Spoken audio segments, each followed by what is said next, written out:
Hello and welcome back to the Euro Roundup. Yes, the Dream Team have returned. Thank you for putting up with those mugs from Football Daily last week. Pat, our first winners this week are Barcelona. They've had some week, haven't they? After thrashing my beloved Celtics 7-0, I don't mind. It was beautiful to watch. They went and beat Leganes 5-1. Tell me a little bit more about the game, Pato. It is very, very impressive stuff from Barcelona, and who else could be responsible but MSN? In the last two games, Lionel Messi has scored 5 goals and contributed 2 assists. Suarez 3 goals, 3 assists, and Neymar 2 goals, 4 assists. The symmetry. It's absolutely terrifying. It's absolutely terrifying. They're already clicking, and it's hard to see past them now. Messi has now scored against 34 different La Liga sides in his career. There's only one guy who's bettered that, and that is the great Raul, who managed 35 different sides. Messi is once again on the cusp of history. It's unbelievable stuff. That is truly impressive, pal. And here's a little stat of you for my own, pre-prepared. One I made earlier. Know how you're privy to them.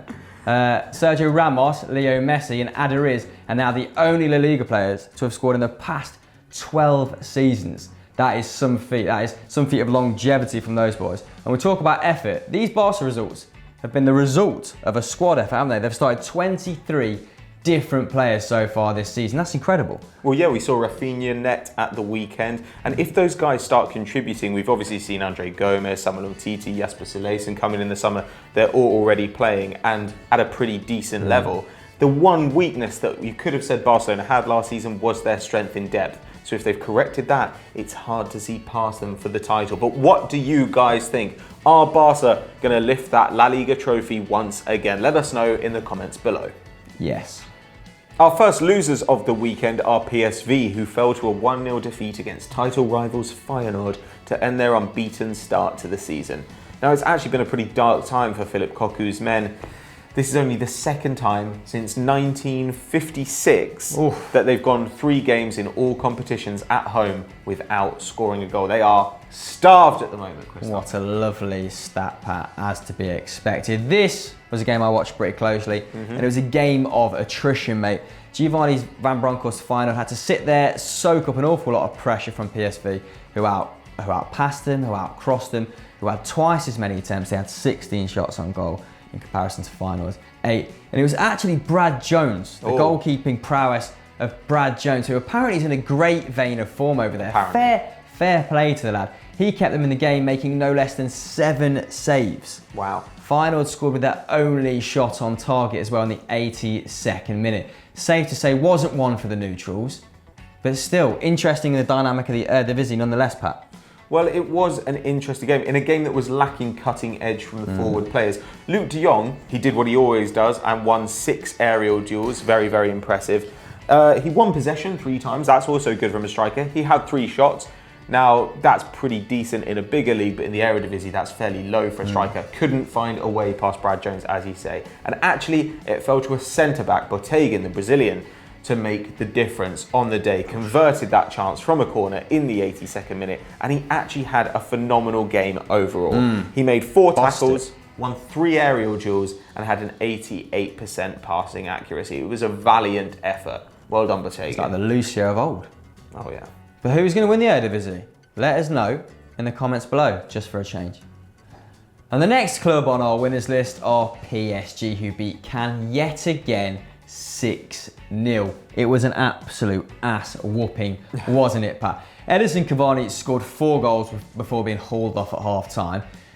Wasn't that convinced by any of the finishes. All had an element of the scuff about them. He is in very strange form, prolific yet unconvincing. However, I was very impressed with Maxwell. He got 2 assists galloping down that left-hand side, and Lucas Moura, who completed 3 dribbles. Love that direct play, love his mazy little runs, and the guy's just got pace to burn. Also a good day for the PSG Academy, Pat. You have the likes of Kimpembe starting at centre-back, looking very, very assured at that berth, and Augustin coming on and grabbing his goal at the end, which is just great to see. I mean, they are the only club in Paris, literally, so they should have a good pick of the talent. Oh, yeah. And it's coming to fruition, Pat. But what did you think? Well, they need it to. Cavani, like you say, he is in slightly strange form. He's got 5 goals in the last week, and yet at the same time has seen tons of criticism. The Arsenal game in the Champions League, a very strange one. Scored in the first minute, a great header, and for the rest of the game consistently got in great positions, showed good strength against the centre-backs, and then just couldn't find the net again. The game should have been far beyond Arsenal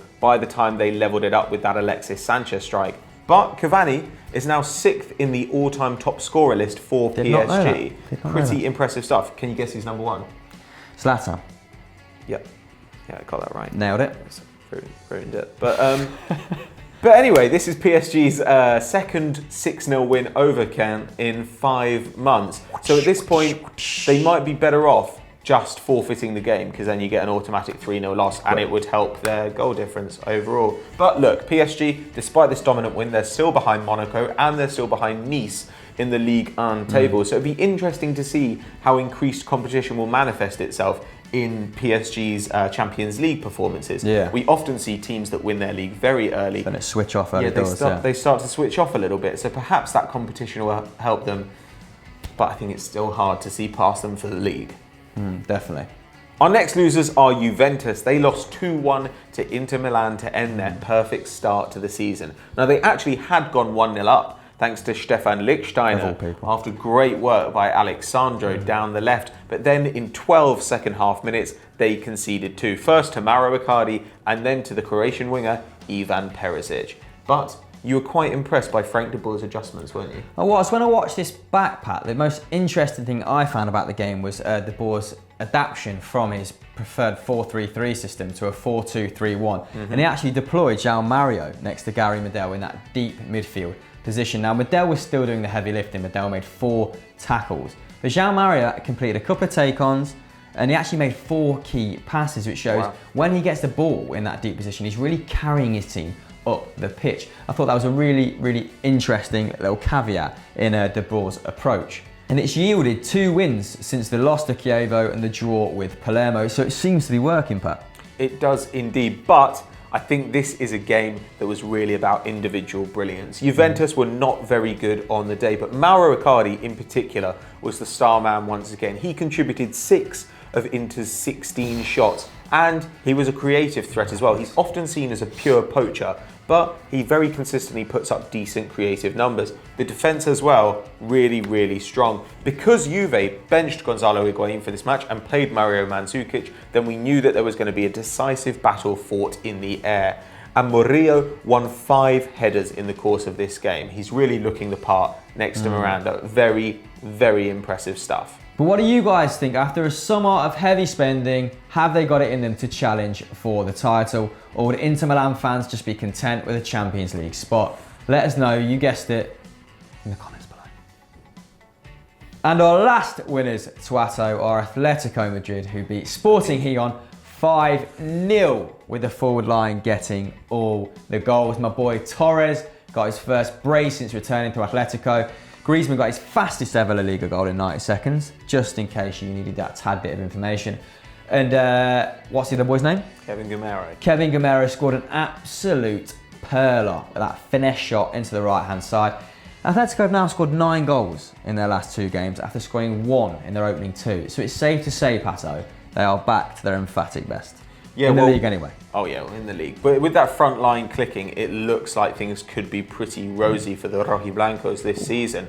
Often you can get left behind if you have a couple of bad results early in the campaign, but because Barcelona suffered that shock defeat to Alaves, Atleti are still hanging in there. And in the Champions League, it's good news as well. They had a midweek 1-0 win over PSV. In fact, now under Diego Simeone in 37 Champions League games, Atleti have kept 22 clean sheets. That's 59% of their games they have not conceded in. It's really impressive. But there is a little bit of bad news. Diego Simeone has shortened his contract. It did end in 2020. It now ends in 2018. Could he be on his way out, and where might he be going? Let us know what you think in the comments below. Probably United. Mourinho has absolutely lost it. Our final losers are Hamburg. They lost 4-0 at home to RB Leipzig.